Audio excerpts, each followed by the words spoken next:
Let's see. How do I pull this up?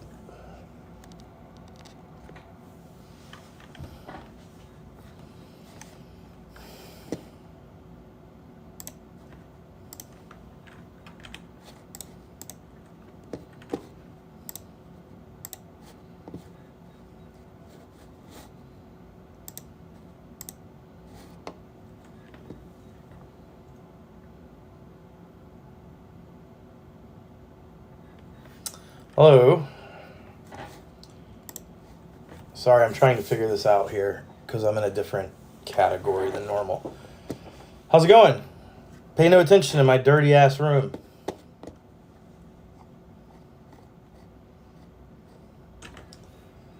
Let's see. Waiting for a few more people here, and I'm gonna read on this article that I got sent by a buddy recently. That's makes some pretty good points. Kind of a controversial-ish topic on the Hobbit films, and just the major differences between the books and the movies, just for people who, if they haven't read the book, kind of why the quote-unquote purists aren't the biggest fans of the movies. So, but I'm not gaming, so I did a just chatting type stream. Yeah, so pardon the mess in my bedroom. My kids haven't been here, they come back tomorrow, but they haven't been here to, they might keep my room cleaner when they're here, surprisingly. How's the quality? I'm on a phone at the moment. Let me know how everything looks.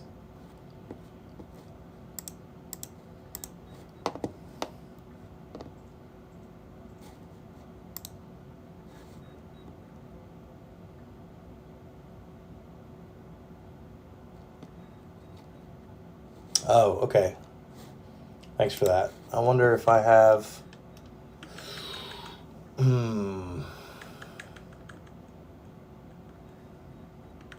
trying to think what I can do about that. I might have a lamp that I can use instead of the ceiling fan light. Let me see here. Let me think. Allow me to ponder on this for a moment. Give me 1 second.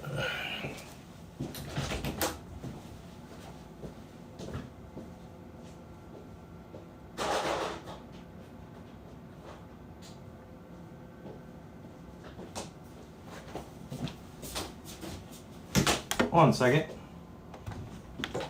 Adapt and overcome. That's what we do here. Let's see here. Whoa, is that worse or better? It's some mood lighting. It's quite moody. Much better. Okay, good. Right on. Right on. I'm just waiting.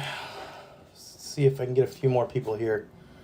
Let me see it from my angle and make sure everything looks good here. Yes, that seems much better. Awesome. Very cool.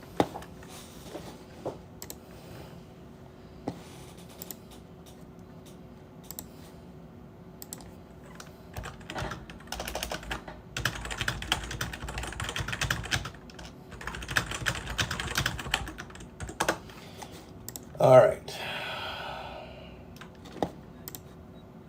Just sending out a few more invites real quick. And all the baldness.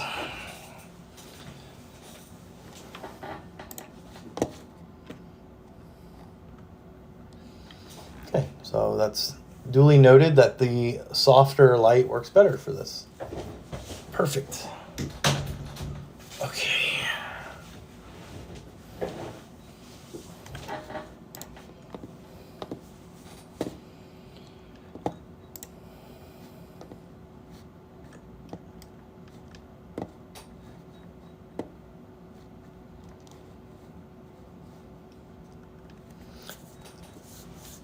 you doing on WoW there, Weevil?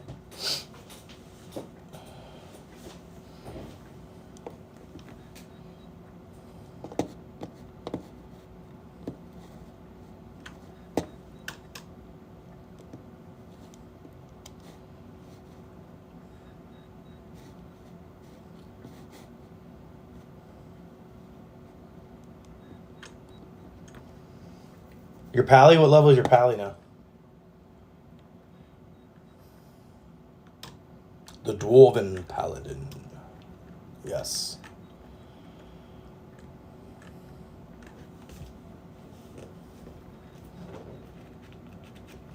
Oh, you're doing OG shit? Word. I like it. I like it. Just waiting for a few more people, and then I'm going to go over this article. Just kind of, I want to get everyone's opinion on nerd level. I mean, I know most of this. I've read most of this before, but it's some, like I said, my buddy sent me this article yesterday, and I wanted to go through it. Some people love the Hobbit movies. Some people hate them. I'm kind of in between on that. Love-hate relationship, I guess you can call it. Certain things are, in my opinion, what I would consider unforgivable.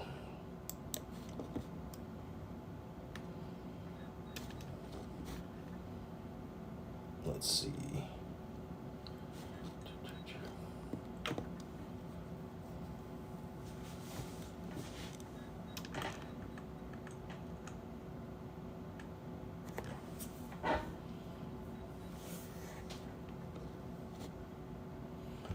I respect the old world leveling, though, very much.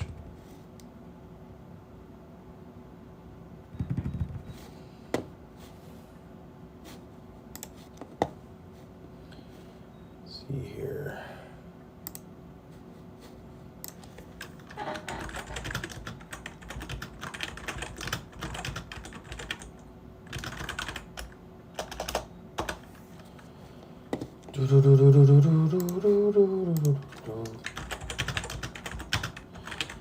Wataru, thank you.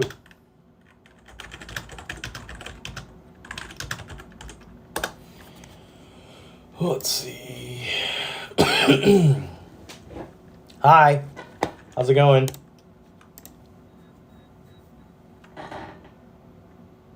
Let's see. I'm trying to get this thing figured out. So much RGB. It's going. Where's it going? Hopefully somewhere good.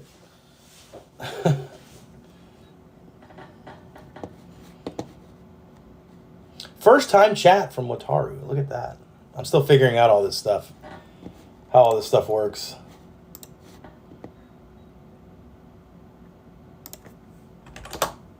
Let's see.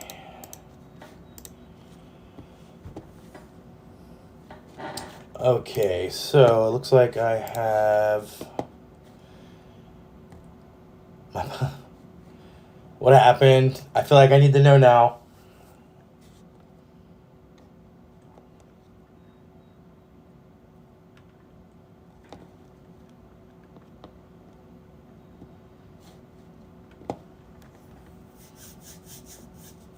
Teenagers.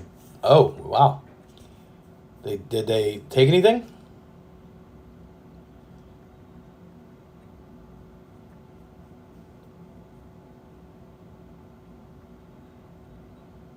Oh, good. Well, what happened? Did they scare him off or something? Oh, scared them off. Okay, right on.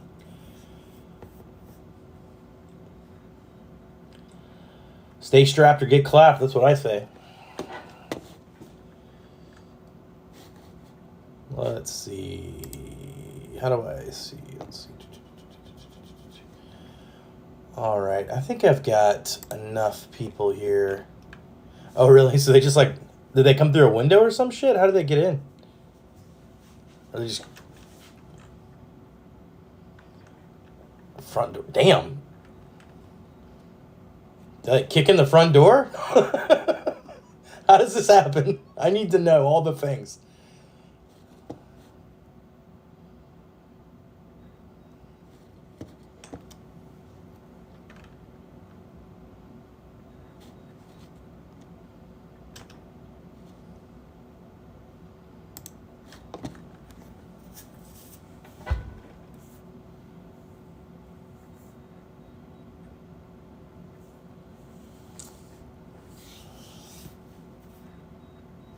Okay, I see.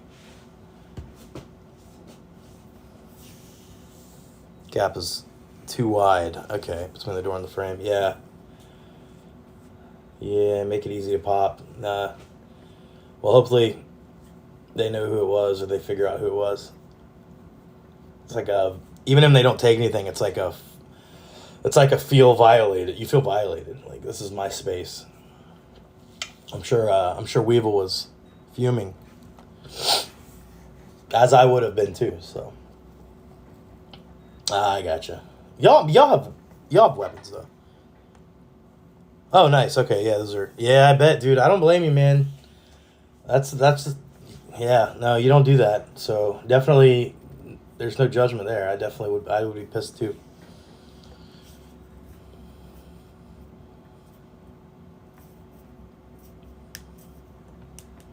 Yeah, it sucks, man. Sorry y'all had to deal with that. That's not a pleasant experience.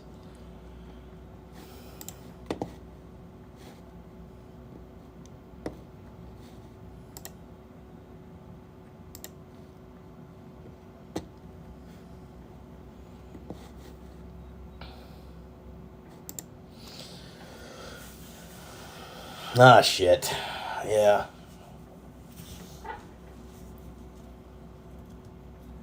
Oh, hell yeah, dude. We'd have done it together. I was there. Absolutely. Absolutely don't. Yeah, no, that's not okay for sure. All right, let's see here. All right, so I have a couple copies of some of my favorite copies of The Hobbit. What's up, Tempest? This one's pretty cool. This is the one I read to my kids. This is it's got like it's got pictures and stuff in it. It's pretty dope. Yeah, it's got some cool pics in it. But I want to go through some of the main differences. So, I mean, from the people that are here now, how many liked the Hobbit trilogy? I did. I really want to get my hands on the original VHS, but it's hard. It's yeah. But I've seen them on YouTube. Super obscure Lord of the Rings thing. Has anybody seen the oh, why am I drawing a blank on the guy's name here? What's up, man? Why am I drawing a blank on the guy's name?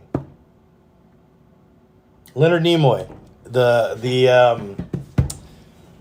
His music video on the Adventures of Bilbo Baggins. That is mildly creepy. But it's interesting to say the least, but it's definitely an odd one. So, but so what my plan was, I want to go over this article that I got sent. Like I said, I have my copies. You got the record. Oh man, if you ever watch the music video, I bet you it's a trip if you are on drugs. That's all I'm gonna say, because it is crazy. It is crazy weird. So anyway, so the people that I do have in chat, all 5 of you, but so who liked the Hobbit trilogy, and who was kind of like about it? I'm kind of in the middle, just because I grew up reading the Hobbit, and I think an adaptation is fine as long as it doesn't change the core of the story, the core plot. And I think if you dig deep, there are some things in the Hobbit films that did change kind of the whole core of what Tolkien was trying to get across in these books. Excuse me. So let's go through the first thing here. And they have it labeled here as Gandalf's reason for seeking out Bilbo. And I thought this was a pretty good one. Basically it goes through saying Gandalf's reasons for finding Bilbo are different when looking at the Hobbit book versus the movie. In the novelization of The Hobbit, it is established that Gandalf seeks out Bilbo for the quest, particularly because of a memory he had of his mother. And I do remember reading this. According to Gandalf, he was impressed by Belladonna Took because of her adventurous spirit and personality, and he hoped that side would come out of Bilbo if he joined them on an adventure. Let's see. I liked it actually. I felt this books read easier than Lord of the Rings. They do, yeah, absolutely. So The Hobbit was actually meant to be a children's book, believe it or not. And you kind of pick up that theme if you read The Hobbit and then read Lord of the Rings. Definitely a little bit more adult in Lord of the Rings, but The Hobbit was actually meant to be a children's book when Tolkien wrote it. So to continue here, so in the film version, Gandalf reminisces about knowing Bilbo as a young boy who adored the thought of danger, excitement, and adventure. The change isn't a huge one, but it does say a lot about Bilbo's character as he appeared in the book versus the film adaptation. Either way, it's an opportunity for Gandalf to deliver one of the best lines of the trilogy, which is true. Let's see. So that one, not huge, but still is a change. I don't think it affects the heart of the book at all, but it's still a change. So we'll go back through. The next one we talk about is the Dwarven contract. So I know if y'all remember in the film, they make him sign this big, long contract, basically like a waiver for him going on the adventure.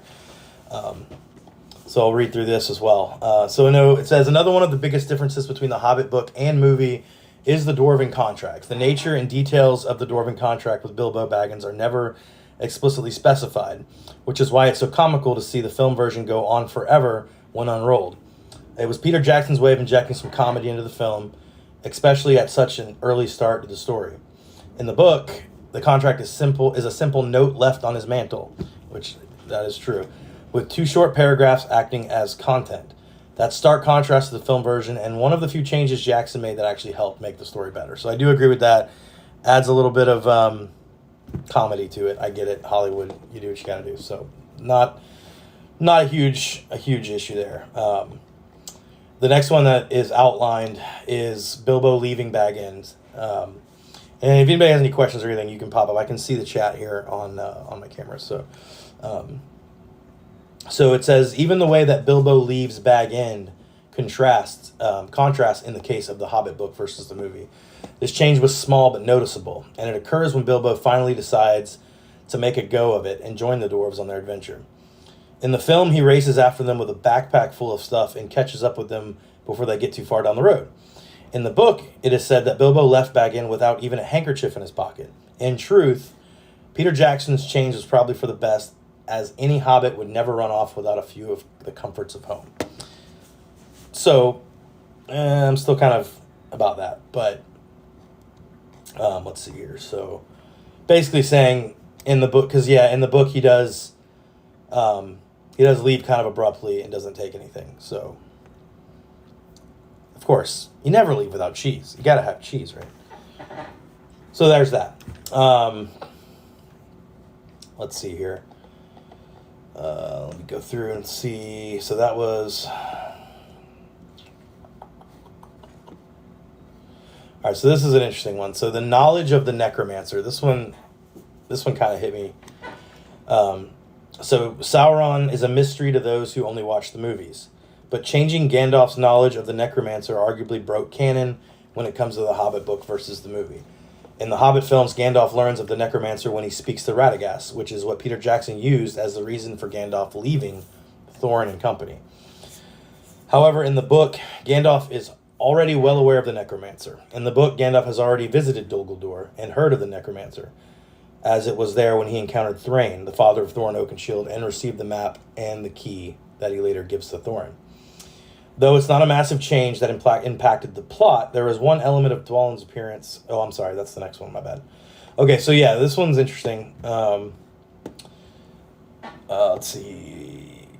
It's not huge, but still, the fact that they make it seem like Gandalf doesn't learn about the necromancer until he speaks to Radagast, which I think there's kind of a conflict here, because in the movie they show him in the extended editions. I don't know if it's in the theatrical release, but in the extended editions, Gandalf does. There's a scene where he runs into Thrain, which is Thorin's dad, and he's all crazy and all that shit. This is that kind of contradicts the fact that he already didn't know about it previously. But anyway, so not a huge deal. Let's see. All right, so the next one's kind of funny. I kind of thought this was interesting.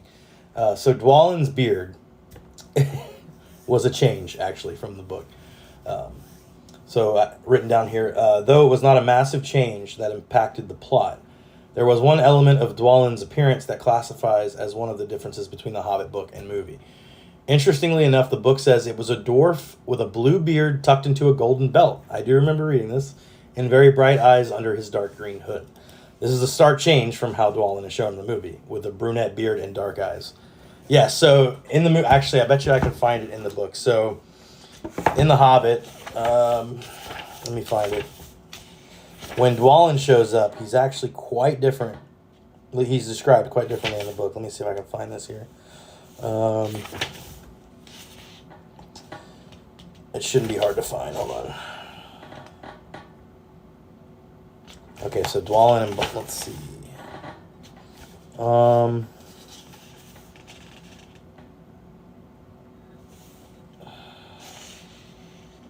Okay, here we go. So this is in chapter 1 of The Hobbit. Yeah, so I'm so sorry to keep you waiting, he was going to say, when he saw that it was not Gandalf at all. It was a dwarf with a blue beard tucked into a golden belt and very bright eyes under his dark green hood. So yeah, it actually says it right here, chapter 1, blue beard tucked into a golden belt, very bright eyes under his dark green hood. So Dwalin, obviously in the movie, did not look like that. Yes, The Hobbit's very easy to read. You could probably read it in a night, honestly. It's not that hard to read. So, pulling teeth a little bit, sure. But I was, hoping at least for a little bit closer than a bald dwarf with tattoos on his head and a short brown beard. Doesn't really add up to what Tolkien originally wrote. But anyway, all right, so move on to the next one here. So this one's pretty good. This talks about in The Hobbit when the Eagles come help when they're initially attacked by Azog, which is another problem because he's not the main protagonist in the book. So another one of the biggest changes in the case of the Hobbit book versus the movie. We see Gandalf acting when he chronically did not. When Azog and his orcs descend upon the party at the end of the first Hobbit film, Gandalf contacts Gwaihir, the Lord of the Eagles, via a carrier moth. This is done primarily to act as a nod to the first Lord of the Rings film, even though it's not supposed to, but whatever. Where Gandalf escapes imprisonment from the rooftop of Orthanc in the same way. In the book, however, Gandalf never makes the attempt. Rather, Gwaihir himself notices the ruckus from afar and soars through the skies to come to their rescue. It's hard to tell which version is better, but given Gandalf's relationship with the Eagles, the film version is probably the better one, despite the small change made to Tolkien and Lord of the Rings canon. I disagree. With that because that it goes back to the fact that Gandalf is not a human. He's not mortal. He is a Maiar, or in layman's terms would be a demigod in Tolkien's world. He's an angel, the god of Middle-earth. Iluvatar sent Gandalf to assist in the War of the Ring. But Gwaihir, the Lord of the Eagles, in the books, kind of almost like senses that they're in trouble and comes and helps. As that goes into what I call the prequel trap when it comes to certain movies and book adaptations, where you're calling back to, you're tugging on the heartstrings of the movie fans from the Lord of the Rings trilogy, which I get it. It's a Hollywood type of callback, so it is what it is. But in the book, no, he does not do that. Gwaihir just senses that he's in trouble. So I'm actually going to let's look that up here. It might be easier for me to use the big book. So I have 2 copies of The Hobbit that I wanted to use. This is the one I read my kids.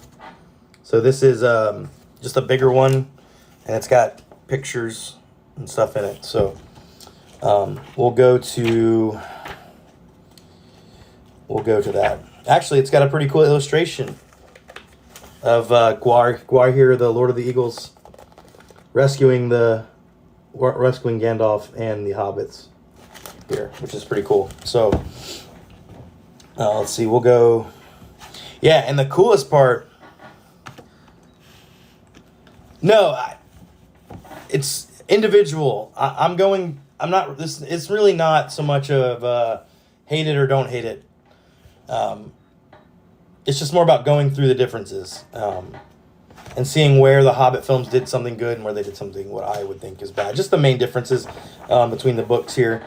This is the other thing cool about the book version of the Hobbit is Gwaihir, the Lord of the Eagles, actually talks, which we don't ever hear any audible from the birds in the movies. So this is from, let's see, this is going to be from the chapter Out of the Frying Pan and Into the Fire from The Hobbit. Let's see.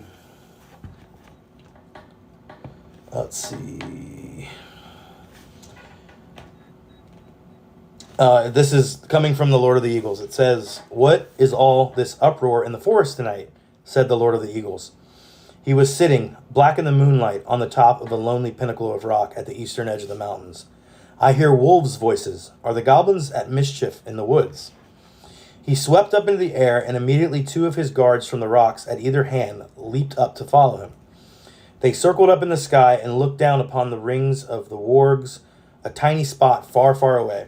But eagles have keen eyes and can see small things at a great distance.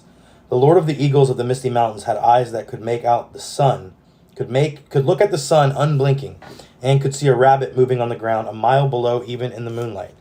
So though he could not see the people in the trees, he could make out the commotion among the wolves and see the tiny flashes of fire, and hear the howling and yelping come up faint from far beneath him.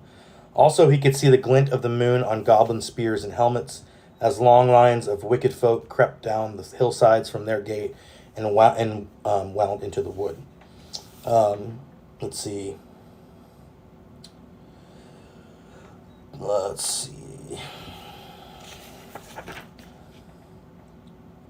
So, like I said, not a huge difference. But in the book, the Lord of the Eagles goes to their aid. It's not Gandalf who actually calls them.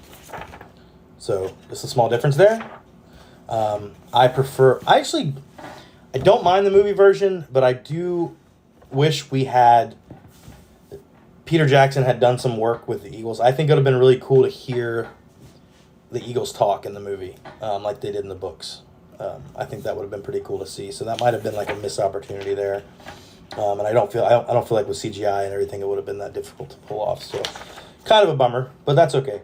We still have the book. And yeah, pretty cool little animation in this copy of The Hobbit that I have.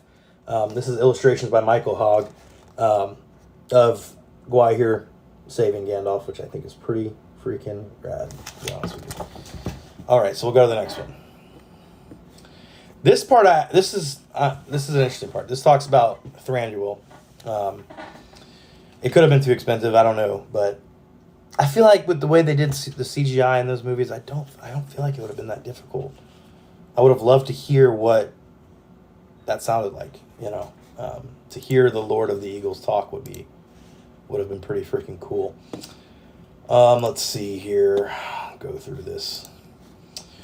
More key differences between the Hobbit book and movie see Thranduil, adding backstory that isn't in the novels. Interestingly, Thranduil is never referred to by name in the Hobbit book, which is true.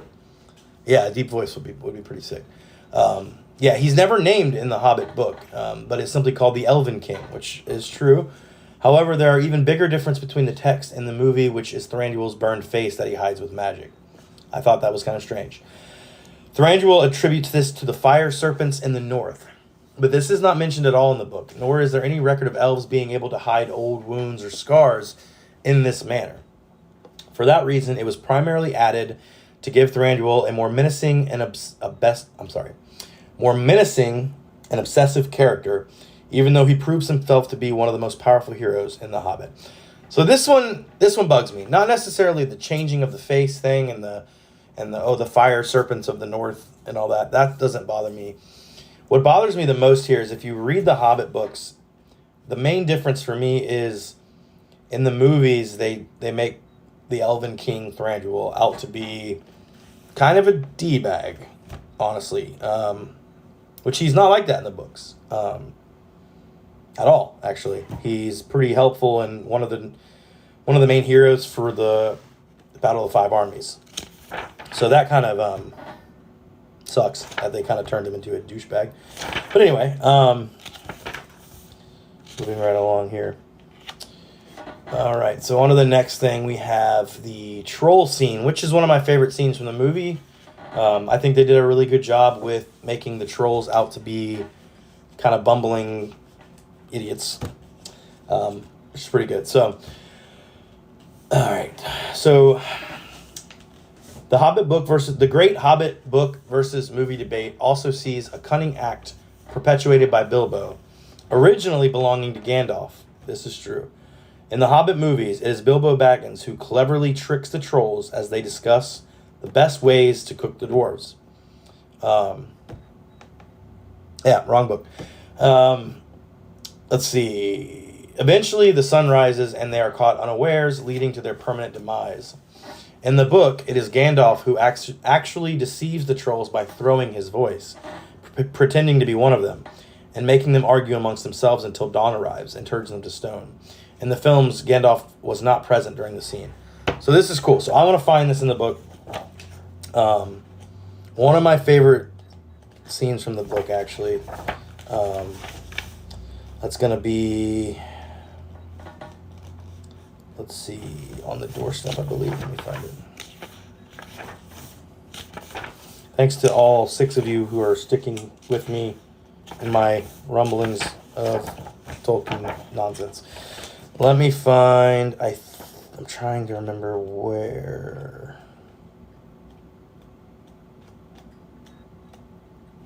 Let's see. That's not it. Sorry, hang tight with me here. I want to find because I think it's a pretty cool, I'm looking for the chapter here. Hold on. Yeah, this should be it. Roast Mutton, I believe, is the chapter that talks about this. Let's see if I can find it in the book, and we'll go through. I'll read the part of the book here.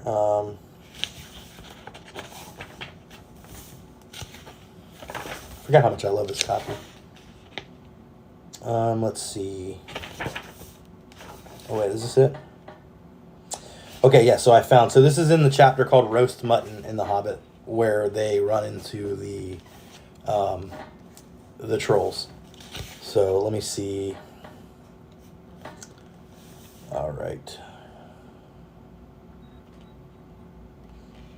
Okay, so we'll go through this. I'm pretty sure I'm okay when it comes to copyright as long as I don't read the whole book. So we'll read a section here. I want to read this because this is important because it goes along with the main differences between the movie and the book. Okay, let's see here. 3 very large persons sitting around a very large fire of beech logs. They were toasting mutton on long spits of wood and licking the gravy off their fingers. There was a fine, toothsome smell. Also, there was a barrel of good drink at hand, and they were drinking out of jugs. But they were trolls, obviously trolls. Even Bilbo, in spite of his sheltered life, could see that. From the great heavy faces of them and their size and the shape of their legs, not to mention their language, which was not drawing room fashion at all. Mutton yesterday, mutton today, and blimey if it don't look like mutton again tomorrow, said one of the trolls. Never a blinking bit of man flesh have we had for a long enough, said a second. What the 'ell William was a-thinking of to bring us into these parts at all? Beats me, and the drink running short, what's more, he said, jogging the elbow of William, who was taking a pull at his jug. William choked. Shut your mouth, he said, as soon as he could. Shut your mouth, he said, as soon as he could. You can't expect folk to stop here forever just to be eat by you and Bert. You've eat a village and a half between you since we come down from the mountains. How much more do you want? And time's been up our way when you're to have, I can never read troll, when you'd have said, thank you, Bill, for a nice bit o' fat valley mutton like it was, like what this is. He took a big bite of the sheep's leg he was roasting. Let me skip to where Gandalf tricks them. Let me see here. Give me 1 second here. I don't want to read all of this, but I want to find.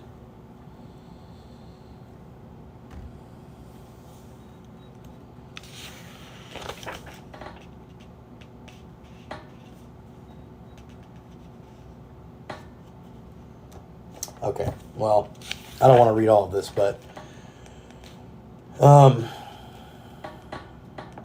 so basically, yeah. So instead of Bilbo causing the problem or getting the dwarves to argue, um, Gandalf literally throws his voice like a ventriloquist and gets them to argue amongst themselves, um, which is kind of funny actually. So he gets them to argue. He gets them to argue long enough that the sun comes up and they turn to stone. So another difference in the book and the movie. Not a huge difference, but still one of those things. It was Gandalf. It was Gandalf who tricked the trolls into arguing with each other. So let's go through the next one here. This is a good one. So this one talks about the White Council scene in the movies. Let's see. Differences between the Hobbit book and movie also see the inclusion of the White Council.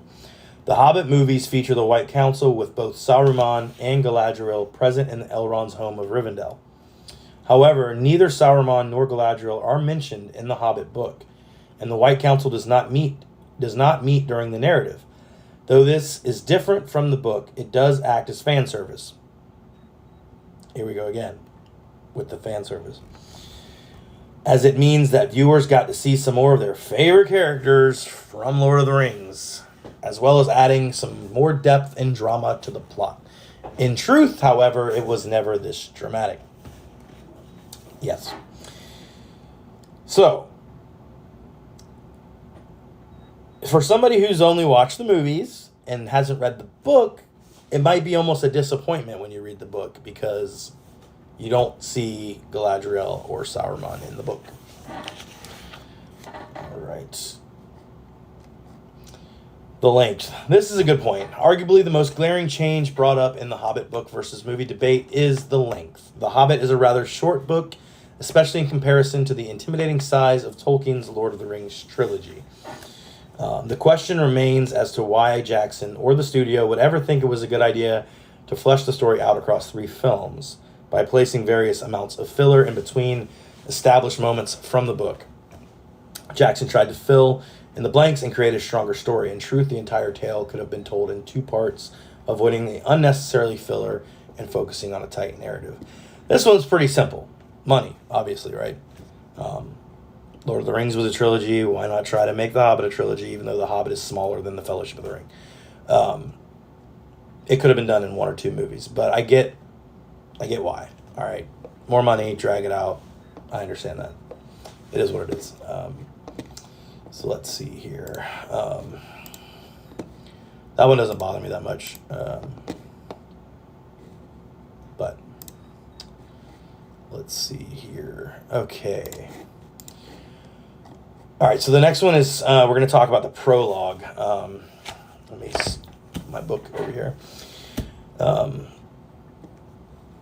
So this one seems to be taken pretty well, actually, and it doesn't bother me that much. But here, this is back to the article here. So one of the most welcome differences between the Hobbit book and the movie was the addition of a prologue. The world of Lord of the Rings is particularly complex, which is why the prologue in Fellowship of the Ring was so effective. Audiences were given something very similar at the start of The Hobbit, and even though it didn't occur in the book, it did actually help establish the narrative moving forward. Middle-earth lore was built across many books, with plenty of interesting details only appearing in footnotes, which is true. With such a wellspring of detailed information, these prologues helped create exposition and further pull audiences into the magnificent fantasy world. This one doesn't bother me. If you've ever read The Lord of the Rings or The Hobbit, you always know that Tolkien was notorious for having prologues and appendices in the books. Particularly in Lord of the Rings, there is probably this thick of pages in the appendices that are great to read. If you've never gone through and have read them, I recommend it. It talks about the dwarves. Actually, I'll grab my copy right now. All right. This is one of my favorites to read. It's all, floppy from being read so much. This is a 1 volume of Lord of the Rings. So if you go in the back, it's pretty cool. I've talked to people that didn't even know these existed. So some really cool stuff in the back of Lord of the Rings. Let me get to the front here. So, all right, let's see. I'm not going to go through all of this, but it's pretty cool. If you've never looked it up and you have a copy of Lord of the Rings, if you have each individual book, go to the back of The Return of the King. So there are a lot of appendices back here, right after the last chapter, starting with Appendix A, if you can see that. So that is how much extended material, if you can see it, is just in the Lord of the Rings book itself. We're not even talking about the Silmarillion or any of the extended material. There's this much lore that you're missing if you get to the end of Lord of the Rings and just put the book up. There's so much information here. That's really cool. It talks about, even has, look, like there's charts in here. These are in all the copies of Baggins of Hobbiton. This is a family tree. Like, this is cool stuff that you wouldn't even know is in there if you put the book down after the last chapter. Even stuff about Theoden, the languages and peoples of the Third Age. There's so much stuff in here that Tolkien wrote and added. This isn't post additions. This is Tolkien's own additions to the books, which is really cool. If you've never read the appendices of Lord of the Rings, there's a lot of cool stuff to learn in there. Stuff that goes over elves, hobbits, dwarves. More to learn there. All right, so this is another one. The Presence of Radagast the Brown. So, sorry, I just got an email. Anyway, all right, so in The Hobbit, Tolkien mentions the wizard Radagast the Brown only a handful of times as one of the 5 wizards of Middle-earth, the Astari that Iluvatar sent. So, in the movies, Peter Jackson greatly expands his role, allowing the character to interact with the likes of Gandalf and Bilbo, while starring in his own scene in which he helps avert a group of goblins from catching up to the main characters. He also provides comic relief as an innocent, eccentric, and bumbling character who hides a deep, vast power. The expanded story of Radagast's character is another welcome change in the Hobbit book versus movie debate. Obviously, these parts of his personality never came across through Tolkien's brief mention of his existence, but it was nice to see another wizard besides Gandalf and Sauron on Middle-earth. This one I'm torn on. Radagast is mentioned lightly in The Hobbit, but I'm not really a huge fan of how they make him out to be like this bumbling, fumbling idiot who apparently looks like he probably smokes a lot of pot. Not a fan of that. All right, so this one did piss off a lot of Tolkien fans or Tolkien purists, if you want to call them that. And it bugged me too, although the actress was not bad to look at. So Tauriel. So it's not, I'm not even reading the, there are full-on stories in the back. It's fantastic. It's fantastic. So Tauriel, I'm not even going to read I'll read the article in a second, but I want to talk about this. So, the addition of Tauriel in itself doesn't bother me as a fan of Tolkien. It doesn't bother me. What bothers me is the dwarf, and I've been told mean things on the internet about my opinion here, but it's a lot of people's opinions. The whole love thing with Tauriel and the dwarf. So I get it. It adds a little bit of emotion, but that would have never happened in Tolkien's world. It just wasn't. Dwarves and elves hate each other. That would have never occurred. Yeah, anyway, so let's see. So the way they have this written in the article is, it says, sometimes new characters work, but Tauriel's addition is another one of the differences between the Hobbit book and movie that had audiences scratching their heads because of the way Jackson handled her arc. Played by Evangeline Lilly, Tauriel is a character exclusive to the film adaptation of The Hobbit, and she isn't in any of the Lord of the Rings films, the first, the Hobbit movie, or the book at any point. Yes. This is one of the more controversial additions to the film trilogy, and one many fans felt was unnecessary. This is one of the fans. She was seemingly created to provide a strong, relatable female character that doesn't really exist in the Hobbit book, and also to act as one part of a tragically romantic love saga between herself and the dwarven character Keeley. It also led to what seemed like a Hobbit plot hole due to her character's unfinished story arc. Yes, I don't have a problem with a strong female character. Obviously, they changed Glorfindel from The Lord of the Rings to Arwen. Fun fact, if you've read Lord of the Rings, Glorfindel was an high elf, who was actually the one who helped Frodo get to Rivendell when he got stabbed by the Morgul blade. It wasn't Arwen. Which I would have loved to have seen a Glorfindel. Yeah, I know. I would have loved to have seen what they made Glorfindel look like, but we were robbed of that. Not, like I said, it is what it is. Arwen, they stuck her in that slot. That's fine. That doesn't bother me that much. This one bothers me a lot too. The presence of Azog the Defiler. The topic of Azog in the Hobbit book versus movie debate causes an issue, as his presence in the film speaks to a timeline problem. The character of Azog the Defiler is one of the most powerful villains in the Hobbit Lord of the Rings universe, which is true. And he does exist in Tolkien's established lore. He is a real person. But he was beheaded by the character Dane long before the events of the Hobbit took place. My own little footnote here, that happened in the Battle for Moria, the Iron Hill Dwarves, and Dane does chop Azog's head off, so he's not alive. As such, the character was essentially lifted from the pages of Middle-earth history and deposited into the trilogy to act as a principal antagonist. This is unnecessary. I don't know why the hell they did this. So we do actually get to see in the movies the actual antagonist of the Hobbit books, and that's Bolg, the one that Legolas fights in the most ridiculous way when he levitates across the air, stepping on the stones to kill Bolg.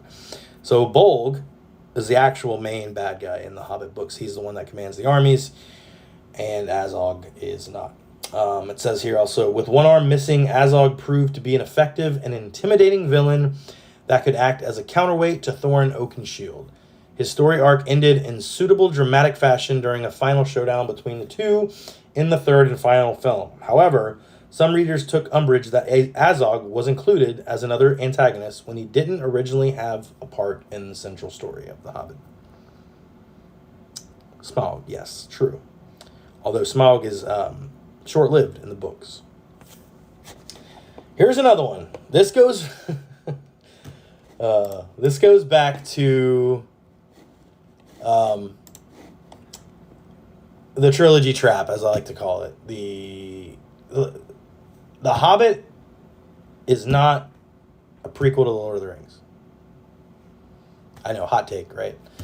It's not a prequel. It never was meant to be a prequel. It's its own story, independent story. It is relaxing. Don't I look relaxed? I look relaxed, right? Sure.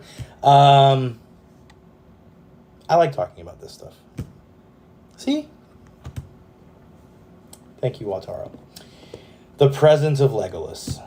As much as I love to see Orlando Bloom, 360 no-scoping goblins in all his glory, he shouldn't be there. He didn't need to be there.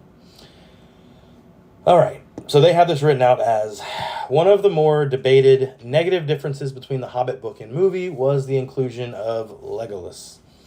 Peter Jackson wanted to establish some consistency between the Hobbit and the Lord of the Rings.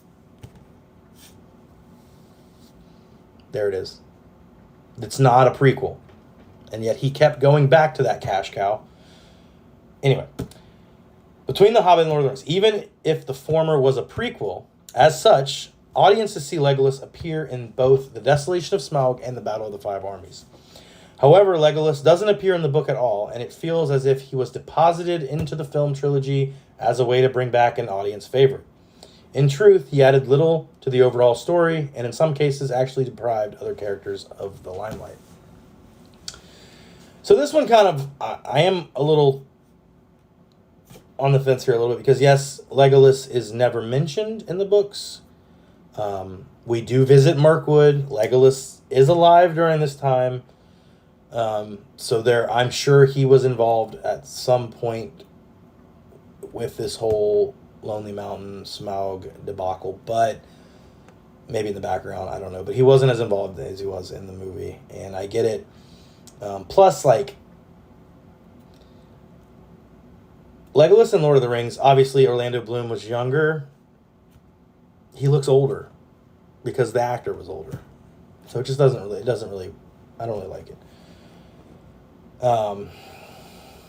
This one's not a big deal. The barrel scene. It might not be as important as many other differences between the Hobbit book and movie, but the barrel scene is nevertheless worth mentioning. Yes. When the dwarves escape the hall of the Elven King, they float down a river using barrels as boats. In the books, these are sealed, which is true. Right. They were sealed because they were full of wine and stuff that they were shipping out. So they were sealed rather than open with the character sticking out.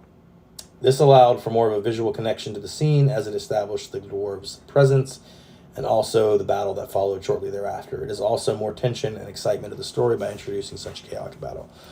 I don't hate that scene. It was a cool opportunity to see some sweet archery from the two non-existent characters from The Hobbit. So that was cool. This is a good one. We're almost done. Thanks for hanging with me here. We're almost done, and then I'll be happy again. I mean, I'm not. I'm happy now. I'm just kidding. So, okay. One of the most heated points of debate in the case of the Hobbit book versus movie has to do with Keely, Feely, and Thorin. One piece of storyline consistency between The Hobbit and The Lord of the Rings is the death of Keely, Feely, and Thorin. However, the manner in which they died in the movies quickly became a point of contention among readers of Tolkien's works. The movies show the three being slaughtered rather brutally during a fight with Azog and his orcs. The book finds them charging into a battle that they know they won't survive, dying as brave heroes as results. This one pissed me off. Exactly. I'm always happy talking about Tolkien. This one doesn't bother me, though. Pardon my language. In the movies, Keely and Feely die like straight up, you know what's. And I hate that. Keely and Feely were young, but they were warriors. And they made them out to be sissies and were just slaughtered for no reason. Or not for no reason, but Azog, the non-existent Azog, killed them. In the books, however, it's quite epic. They charge into battle. Like, it's basically that, we're charging into a battle we know we can't. We're not going to survive. Which makes them even more badass, in my opinion. So I do hate that they downplayed their deaths, almost like an execution, which sucked. Not a fan of that. So anyway, let's see here. We're almost done. Thank you for hanging with me. I feel like I'm giving a sermon. They have those churches that do like live sermons. This is Tolkien Church right now. The cameo of Frodo. Hear me out. All right, so more scrumptious readers of Tolkien's works were a little put off by Frodo's inclusion in the Hobbit book. This one doesn't bother me. Versus movie debate. It can be argued that one of the most pointless moments in The Hobbit was Elijah Wood's cameo appearance as Frodo Baggins. What'd you say? By the way, I only give you crap because I can't, but I do appreciate how much. Thanks, Carl. I'm going to hug you when I see you in October. Okay. I mean, I might be like up to your belly button or something, but anyway. So it occurred when Bilbo told him a very rough version of his original adventures. So Tolkien would not write The Lord of the Rings until many years after The Hobbit. Frodo was not even a concept. In fact, Tolkien's version of this was the reverse. Something that only further upset readers. At the start of Fellowship of the Ring, it is likely that the opening scene of the Shire was built around the aging Bilbo in order to glean some connection to the previously released Hobbit book. Therefore, it wasn't worth bringing Frodo into the Hobbit films at all, and the cameo scene felt similar to what Jackson was trying to accomplish with including Legolas. Hips and hugs, you got it. So yeah, that's very true. It doesn't bother me that much. They're going back to that what I call the prequel trap. But whatever. That's Peter Jackson. Okay, so the history of Sting, the sword. The act of Bilbo finding, choosing, and naming his sword Sting was an important piece of development for the character, given its status as one of the most iconic weapons of Tolkien's works. Of course, this also turns out to be one of the biggest differences between the Hobbit book and movie. In the movie, he is simply given it by Gandalf after the wizard finds it on the floor of the Troll's Hoard. The entire scene of the company finding the dwarven weapon seems a bit lazy in comparison to the books. It was more of a convenient way to establish the presence of the blades, with very little exposition or attention given to each of them. Yes, let's see if I can find that real quick in the book. Actually, I have a digital version of the book with a search option.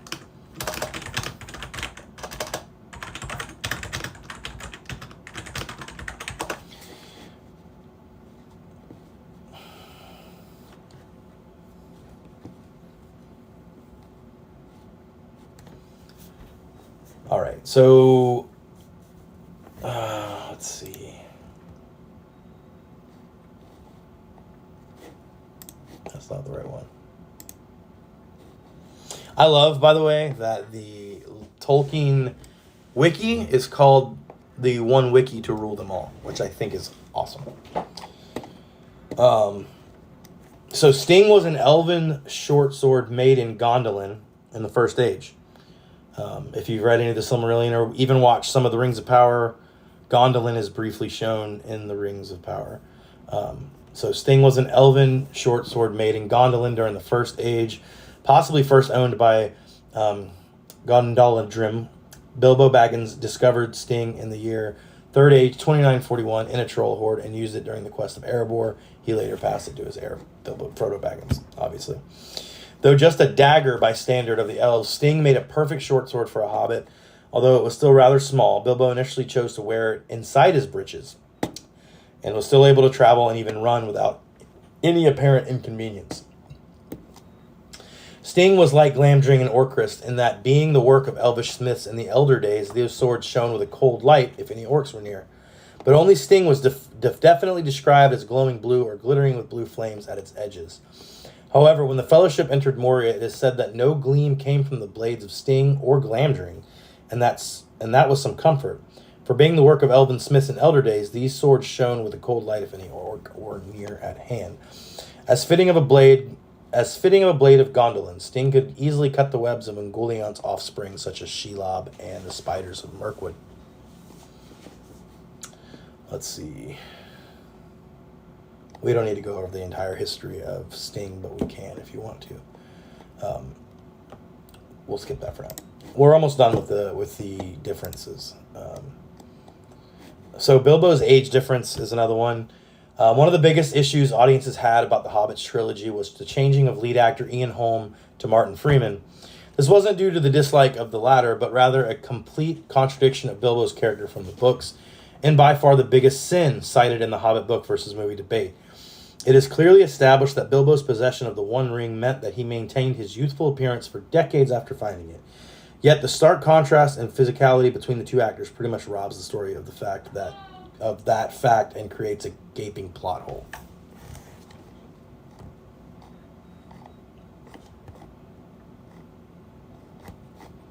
So those are the main differences. So like I said, I mean, they're not like, it is what it is. It's how you perceive the book and the movie. But so let's see here. Before I end here, I was going to see if anybody had any questions. It doesn't even have to be about what we're talking about. any questions at all regarding Lord of the Rings, Hobbit, while I have all my information pulled up here that I can help answer at all.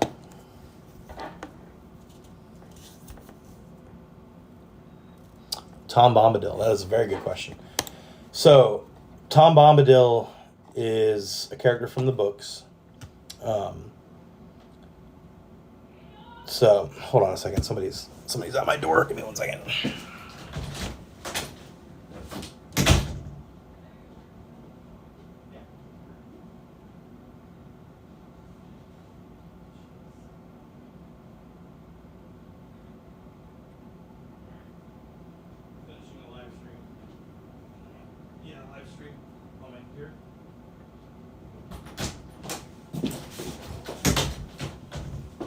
All right, sorry about that, guys.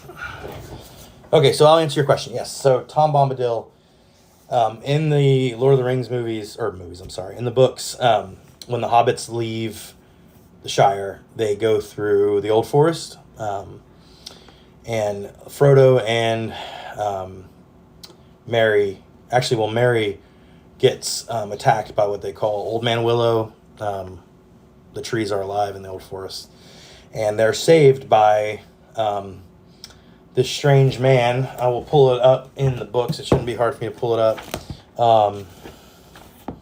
The Old Forest. There it is right there. So, let's see. I'll pull it up for you.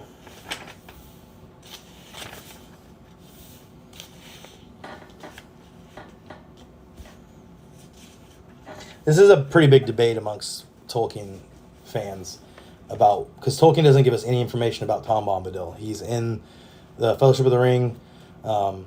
He's this all-powerful, I guess you can call him human, because he doesn't have any characteristics that would make him elven or hobbit or dwarf. He looks more like a man. But he's got a long beard, colorful clothes.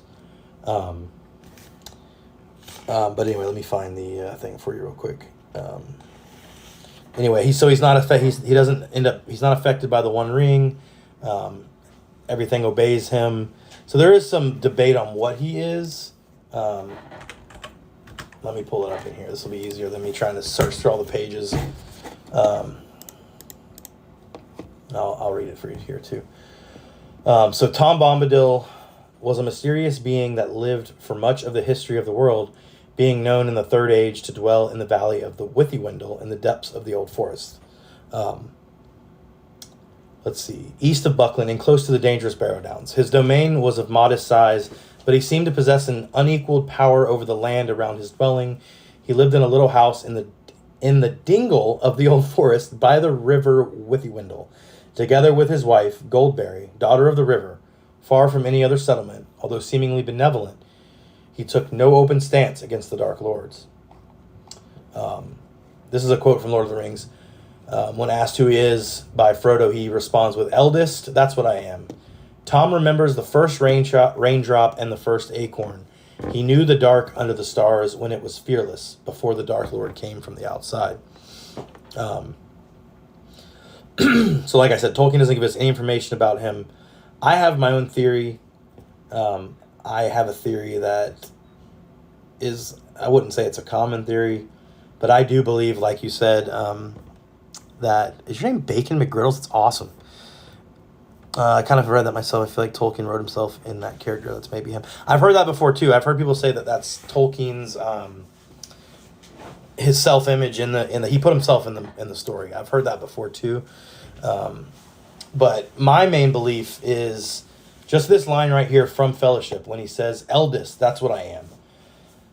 To me, Tom remembers the first raindrop and the first acorn. I think he remembers that because he created it. I think he is a Iluvatar. I think he is God, the God of Middle-earth. That's my personal belief.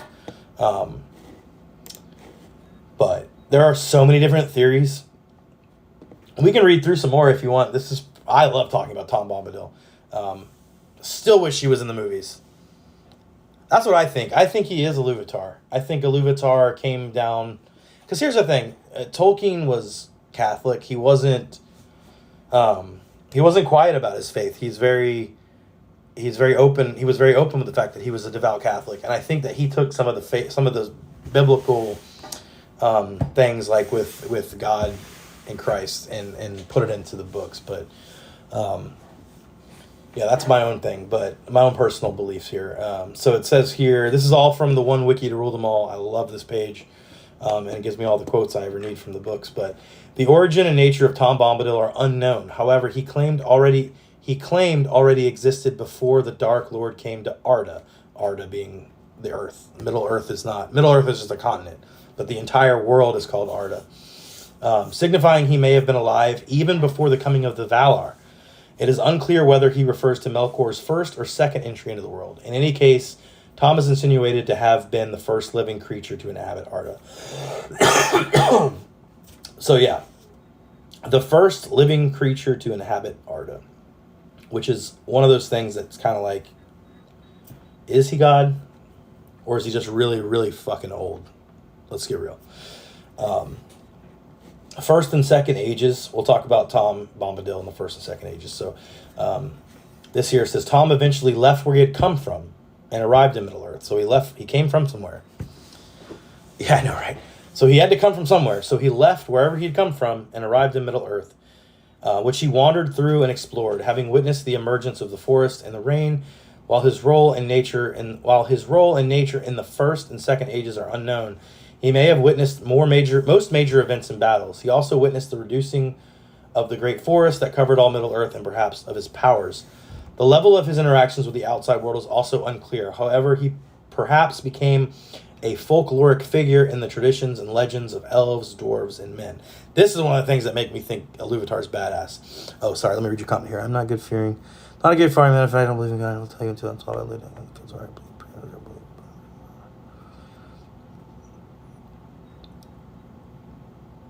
Yeah, I get that. Absolutely, man. I've heard of that. I've heard that before from people that have had the similar experience, that some sort of a higher power or calming peace feeling. Like it's I've definitely heard that before. So this is, I think Tom Bombadil is fascinating. I could talk about Tom Bombadil for hours because there's so much mystery surrounding what he is, where he comes from, all that stuff. Let's see here.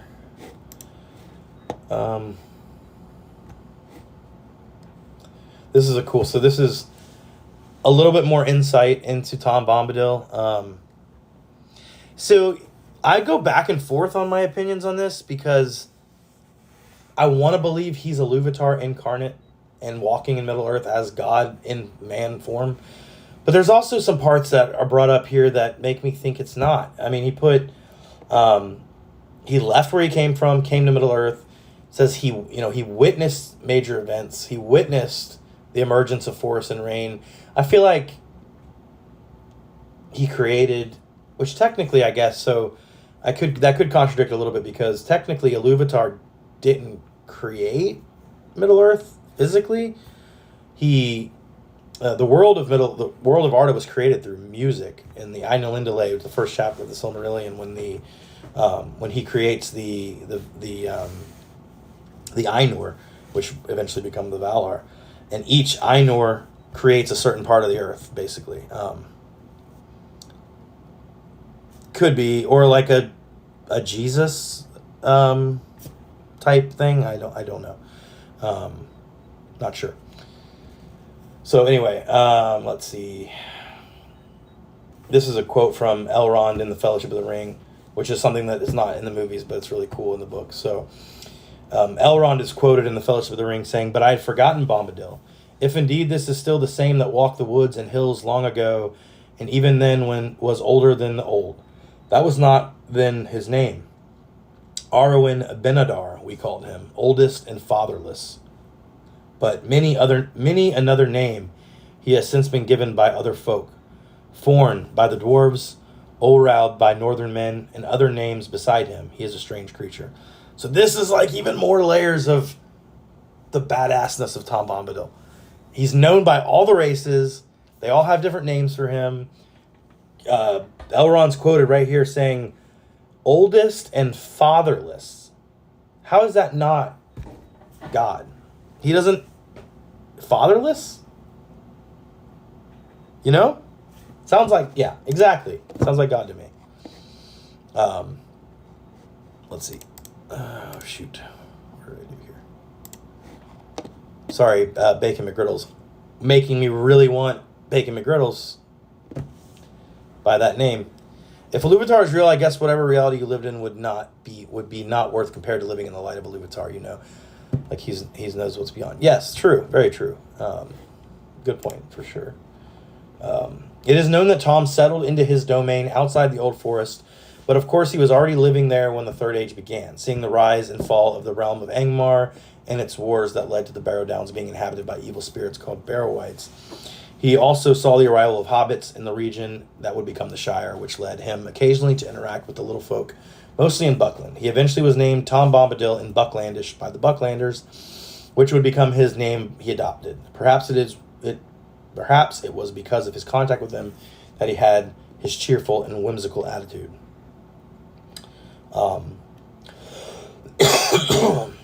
So, let's see. And through the War of the Ring, in 3018 of the Third Age, Frodo and his company had a chance meeting with Bombadil in the Old Forest. This is the part I was talking about. I was trying to find in the book. After a nearly disastrous encounter with Old Man Willow, Frodo, who had fled from the tree looking for help, enlisted Bombadil, who had been out gathering water lilies. Bombadil went immediately with Frodo to the tree and commanded it release its prisoners, Merry and Pippin. So Merry and Pippin got attacked by Old Man Willow. Which brings me to another point. This is what happens when I talk about Tolkien, because then I start thinking of other things. Which immediately did. He then invited Frodo and his companions to his home, where the hobbits had an almost dreamlike stay, feasting and making merry with Tom. In this state, Frodo rather inadvertently told Tom about the One Ring and his quest. And when Tom asked to inspect the ring, Frodo, without question and without any of the reluctance that tended to accompany giving the ring to another, allowed him to. Tom then put the ring on his finger. Tom Bombadil puts the One Ring on his finger. Yet not only did he not disappear, but the ring appeared to have no effect on him at all. After making the ring itself vanish with a sleight of hand trick, he returned it to Frodo, who, slightly suspicious that it had not made Tom vanish, put it on to make sure it was the genuine ring. Tom surprised him yet again by revealing that he could see Frodo even with the ring on, and told Frodo to remove it, stating that his hand was fairer without it. Pretty badass. So Bombadil puts on the One Ring. He doesn't disappear. It doesn't affect him at all. And then when Frodo gets the ring back from him, Frodo's like, what the hell? So he puts it on to see if it's really the One Ring. Sure as shit, he does disappear, but Bombadil can see him. Just more levels to Tom Bombadil's character. He's not affected by the One Ring, and he can see Frodo when he's invisible. So just more and more layers. I should change the title of this stream to, we're no longer discussing the Hobbit. Now we're just talking about how badass Tom Bombadil was. I think his other names are cool.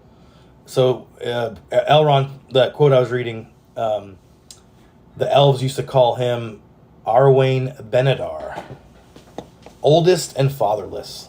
That's pretty sick. That's pretty sick. So to continue about Tom Bombadil and the Fellowship. So after 2 days resting and feasting at Tom's home, the hobbits set out again, only to be captured the next day by Barrow-wights. So this is another scene that, they missed out on so much in the Lord of the Rings movies. The Barrow Downs are badass, and they have their own history. You can go through, and this is why, man, I love talking about Tolkien's world, because you can, one thing just leads to another thing, and leads to another thing. We could go and read about the Barrow Downs themselves. What's the history behind the Barrow Downs? Why is this desolate land there with all these spirits floating around? What is that about? And it goes back to the old, Second and First Age wars. But anyway, so basically, if you look on a map, the Shire, and then to the right of the Shire is the Old Forest, and then immediately after the Old Forest is the Barrow Downs, which was kind of like in the Hobbits culture, the Old Forest and the Barrow Downs are like the sketchy part. You never went there, bad things happen, stories emerged. So the Barrow Downs were known for these, what they call Barrow-wights, which are just spirits of, almost like you can imagine, like a demon or ghost or something. So anyways, but the hobbits do have to travel through the Barrow Downs on their way to Bree. So, like I'll go back to what I was reading here. So after 2 days resting and feasting at Tom's home, The hobbits set out again, only to be captured the next day by wights on the Barrow Downs. Fortunately, Tom once again came to their rescue, dispersing the wights and breaking open their tomb. After this, he escorted the hobbits to the borders of his land and left them there.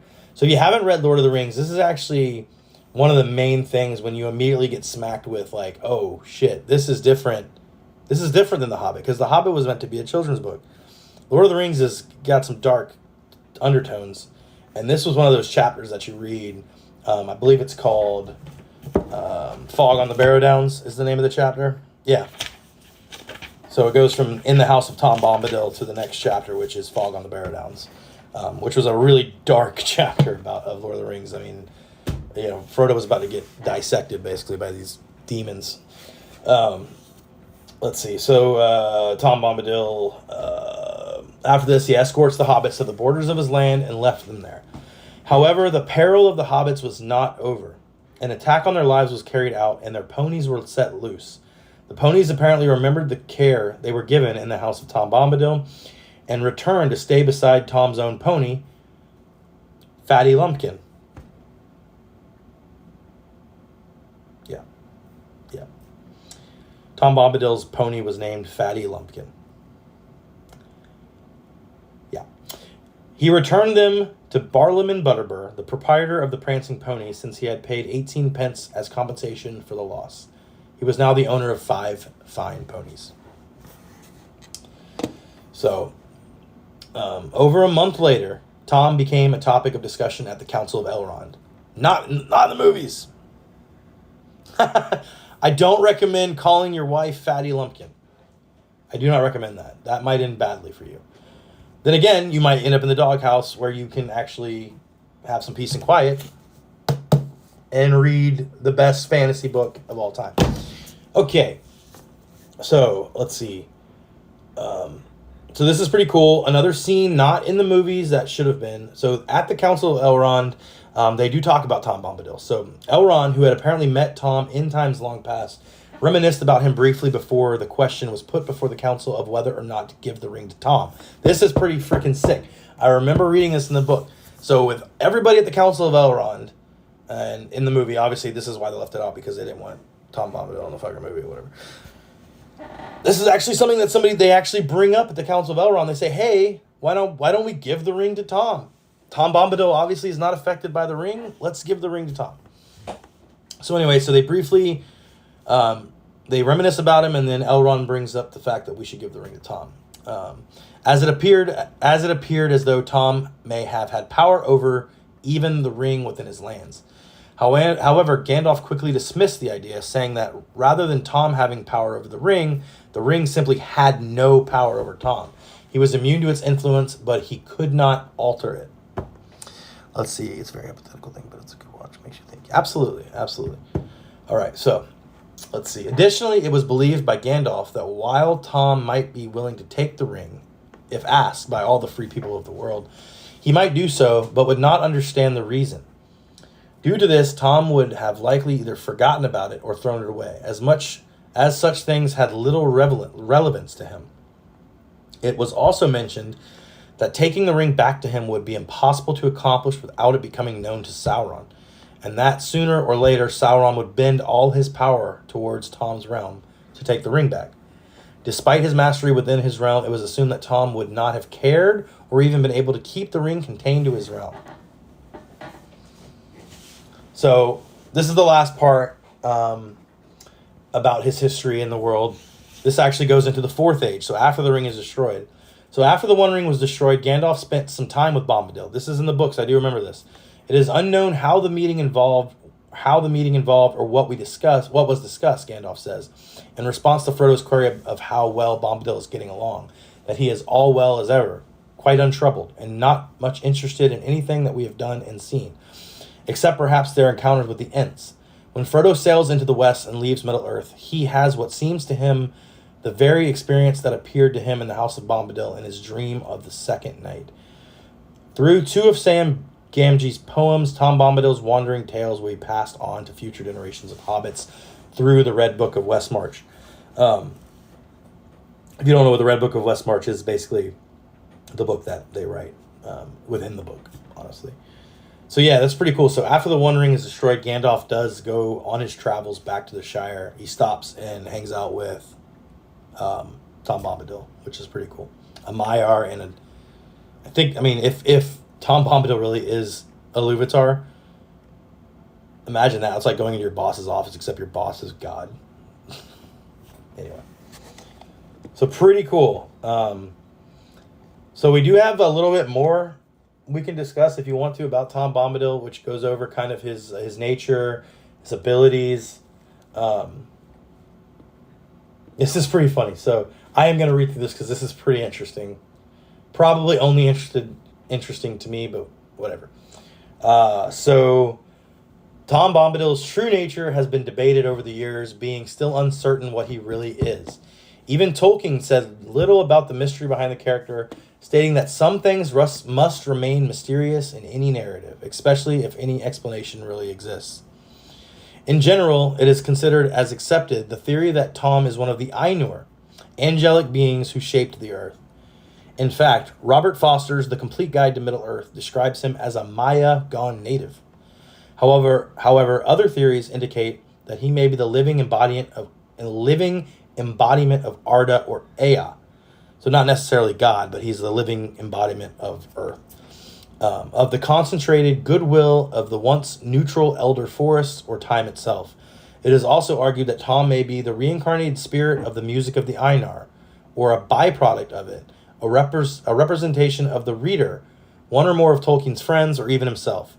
Other Tolkien scholars, in turn, simply believe that Tom is one of the nameless things that inhabited the depths of the world since the Aina Indale. I don't know how much of that made sense if you haven't read any of the Silmarillion, but the Aina Indale is the first chapter of the Silmarillion that talks about the music of the Ainur, which is what created the world. So it's pretty cool that other Tolkien scholars in turn simply believe that Tom is one of the nameless things that inhabited the depths of the world since the Aina Indale, which is pretty cool. So he's been, if he's not a Iluvatar, he's been here since the beginning. Although it was thought by some that Bombadil would be Iluvatar himself, due to Goldberry's statement saying he is himself. He is. This is what I was talking about on my last stream when we were playing Lord of the Rings Online. And I went to the Old Forest and Lord of the Rings Online to show the chat Tom Bombadil in the game. He is kind of like I am, which is from the Bible when God calls himself I am.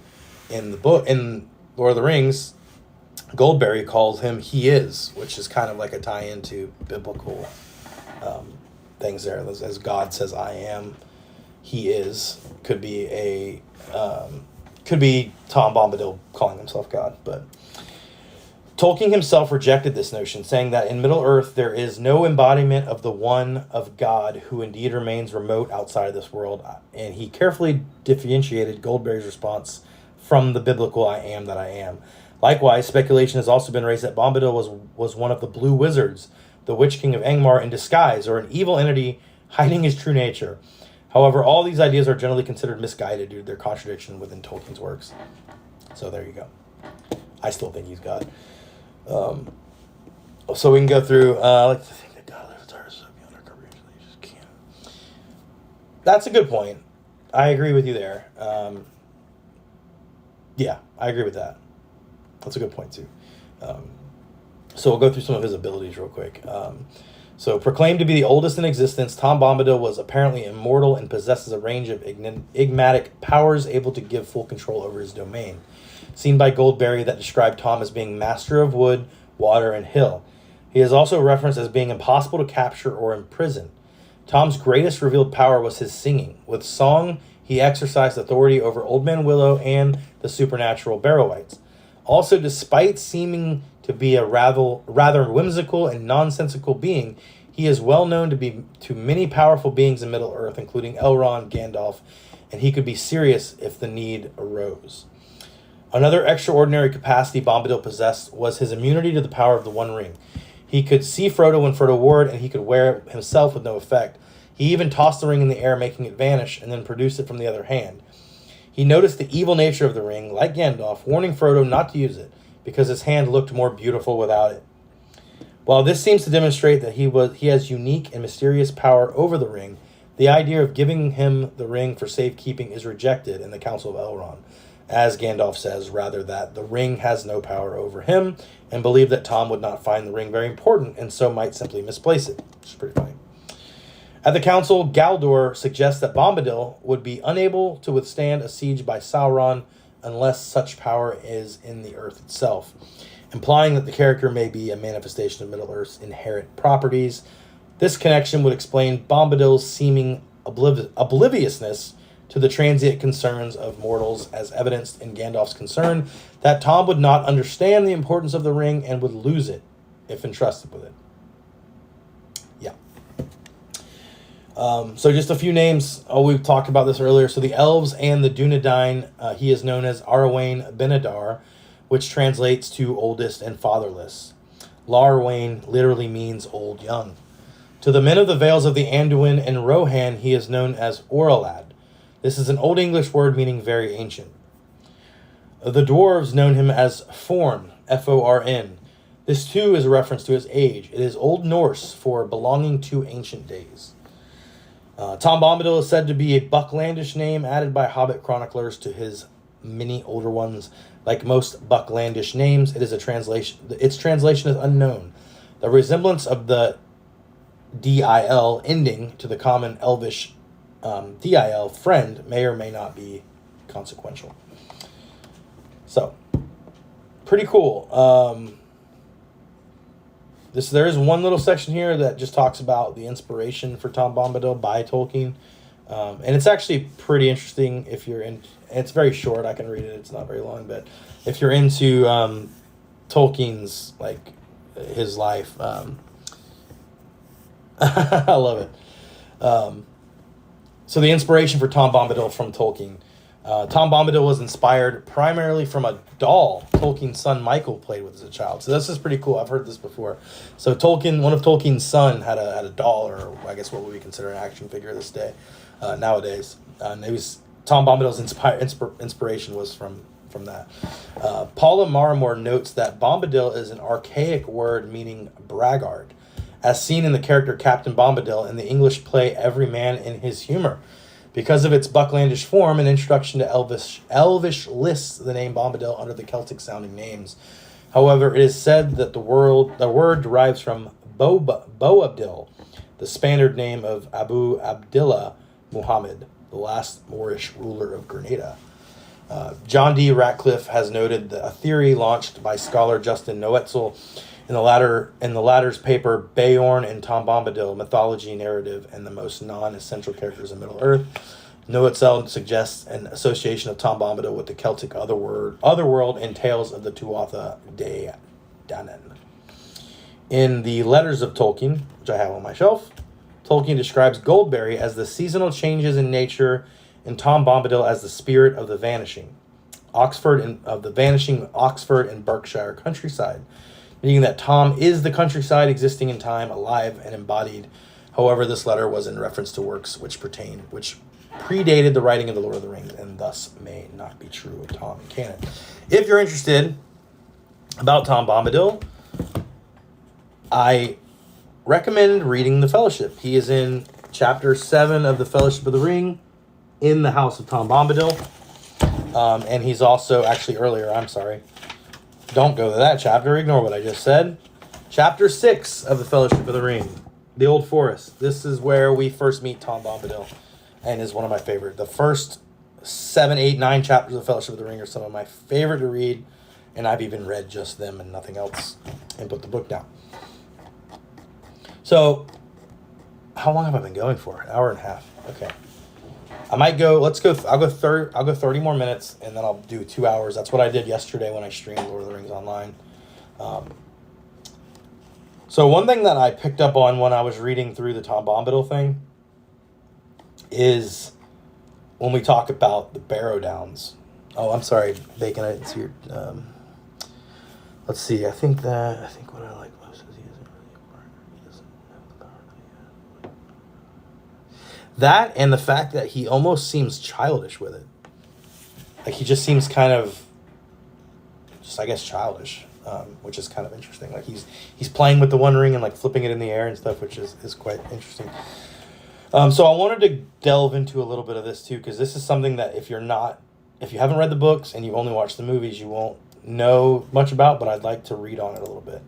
So the Barrow Downs, which is a fascinating area. Let's pull that up real quick. So the Barrow Downs is pretty cool. So like I said already 1,000 times because I repeat myself, the Barrow Downs are just outside the Old Forest.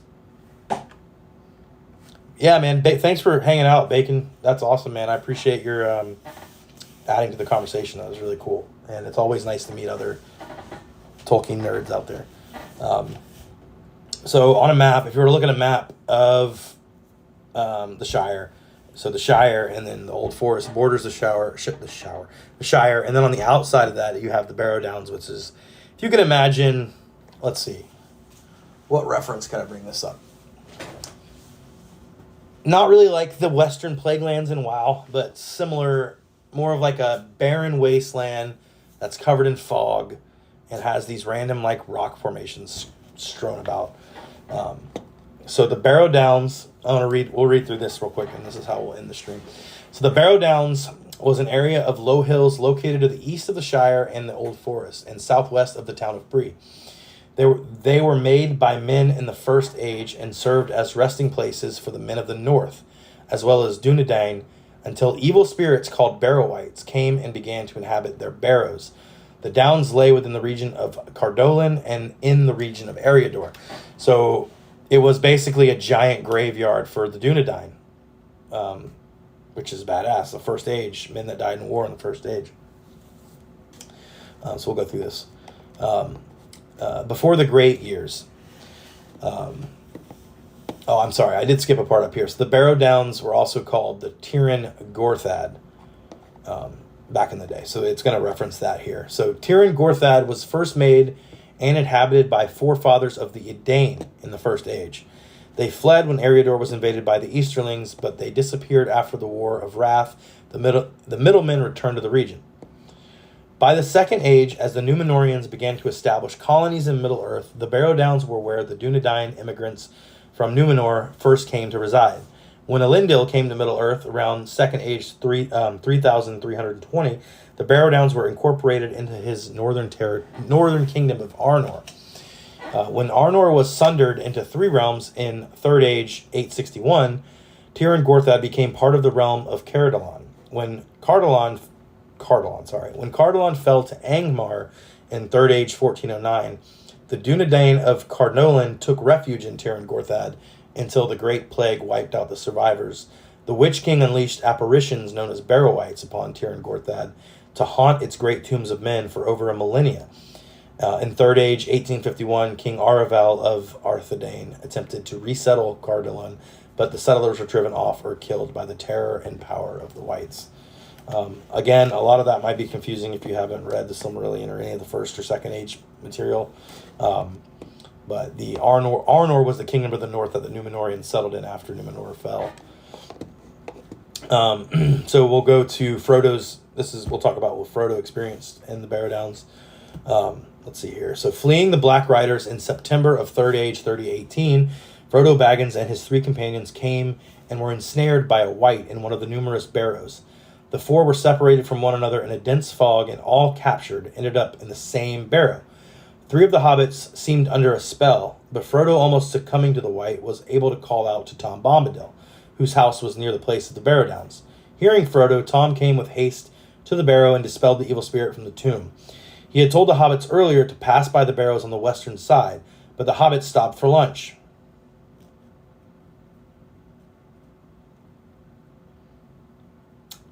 I feel that. The hobbit stopped for lunch on what must have been a barrow and promptly fell asleep in the shade on the east side. After their rescue, the hobbits each took from the spoils of the tomb a finely crafted Dunedain knife and continued their journey to Bree. That is fucking badass. So not only, obviously, like we were talking about before, Tom Bombadil comes in and saves the day, but I find it hilarious, Tolkien's sense of humor, the hobbits The only reason the hobbits were captured by the Barrow-wights is because they stopped for lunch.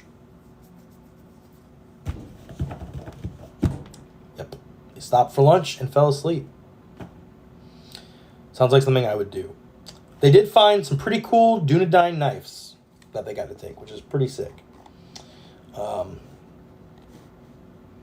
This is pretty cool. Places you can see the Barrow Downs or an adaptation of them. Lord of the Rings, The Fellowship of the Ring, the movie game, underrated. The Rise of the Witch King, The Lord of the Rings Online, Lego The Hobbit, Lord of the Rings War in the North. Pretty sick. So yeah, that's